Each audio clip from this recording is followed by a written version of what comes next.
I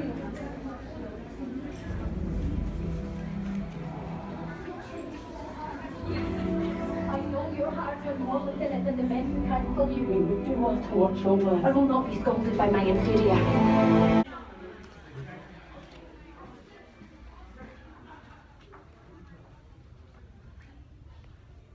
I love what you two are doing. Enjoy the show at AMC.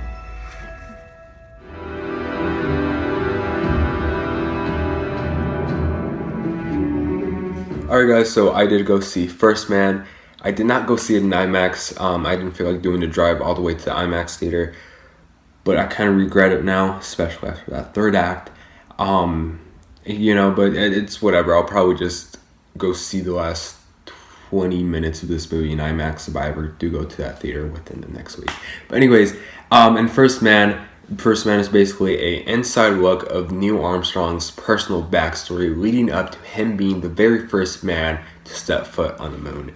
Now, First Man was not a movie that I was exactly dying to see, and walking into this movie, I was expecting a movie about the mission and everything kind of leading up to it. Till I kind of realized that movie was already made with Apollo 11. Not that I forgot about it, but at the same time I did forget about it. I was just expecting basically Damien Chazelle to take on his story, to take on his own version story of basically the Apollo 11 mission and the Gemini 8 mission as well. But rather this is more of a personal story of Neil Armstrong, with Ryan Gosling beautifully and amazingly portraying the character. I thought he did a really outstanding job in this movie. Now, Damien Chazelle also beautifully directs this movie for the most part. Okay, look, the movie is very good. I just didn't think it was as masterful as a lot of people say it is. And I haven't seen Whiplash, which is Damien Chazelle's first movie. I do have it on Blu-ray, but haven't had time to see it, although I'm going to see it pretty soon after seeing this. But I did see La La Land in 2016, and it managed to be my second favorite movie of that year. So I was kind of excited to see what Damien Chazelle could do with this movie, and for the most part, he did a pretty good job. Now, this movie is filled with fantastic performances. Once again, Ryan Gosling did an amazing job, and Claire Foy boosted up her performance level quite a bit here as well. I also really like Kyle Chandler, Jason Clarke, and Corey Stoll quite a bit as the supporting characters, the supporting roles in this movie. I thought they were very good in their roles. And also, this movie is filled with beautiful cinematography and shots and some great visual effects. And also some awesome sound mixing, which is another reason why I kind of regret not seeing this movie in IMAX. But this movie was filmed with handheld cameras for the most part in some scenes, and you could easily tell because there was just way too much shaky cam.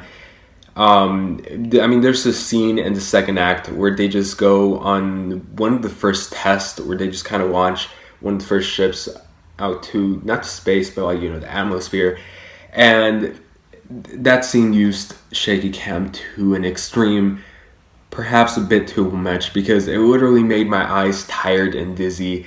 And well, I kind of sort of passed out on my recliner seat for about 10 to 12 minutes. So I wasn't even tired. So I'm 100% sure it was that scene that really made me pass out for about 10 minutes. But luckily I woke up after that and I didn't miss anything too major of the movie. Now, I know the goal here was to take more of an inside look at Neil's life and all the tragedies that went down before he was the first man to step foot on the moon. And for example, one of them being his daughter's death, which affected him way too much, maybe even a bit too much in this movie. I feel like they really just tried too hard to dig deep and juice out his story quite a bit to his character and persona. And considering that this movie ran for nearly 2 hours and a half, I really think that they could have cut out about 20 to 30 minutes of this movie, and no one would have probably even cared or noticed that much. Now, this movie is not at all uninteresting. This movie is very interesting. Rather, the movie is kind of boring at some times. And it's not even the pacing at all. And usually when I think that a movie is boring, it's because of the pacing. But the pacing here was actually pretty good. The pacing here flew naturally and it never felt too long. I mean, it's a long movie, but again, I felt like they could have cut some scenes. It never exactly felt like it dragged at points. Just that they really tried way too hard to get you care for Neil Armstrong a bit too much, to a point where they just kind of overdo it, where it could really feel boring. And I was also not huge of a fan of how they portrayed certain characters, such as Neil's wife. Now, yeah, I know they really tried to get her character to feel realistic, but once again, they kind of overdid it with her character a bit too much, and it even made her unlikable at some points. But you know, the movie finally paid off with the final exciting last 15 minutes of the movie where they actually go to the moon, and it's actually such a lovely scene that I really loved.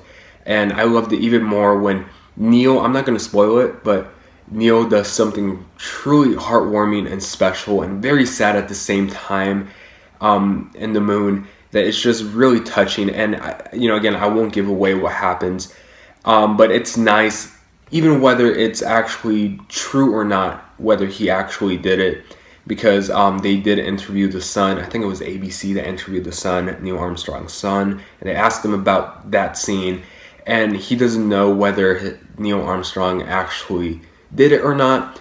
But whether he did it or not, I thought it was kind of a metaphor for what he, how much he cared for that certain person, and what they did with that scene was truly beautiful. I think it was basically the highlight of the movie for me. But overall, First Man is a very good film with a few problems that really took away from my enjoyment. But First Man is actually, again, a pretty good film. And I do regret not seeing this movie in IMAX. But anyways, this is a movie that I would recommend going to go see in a matinee or discount day. With that being said, I'm going to give First Man a B. Anyways, guys, that's what I thought about First Man. Again, a very impressive film. Does have a few problems, but either way, it's still a very good movie that I think you guys should check out at some point. But anyways, have you guys seen First Man? If you guys seen it, what did you guys think about it? Tell me in the comment section down below. As always, thank you so much for watching. Please like and subscribe, and I'll see you guys later. Bye.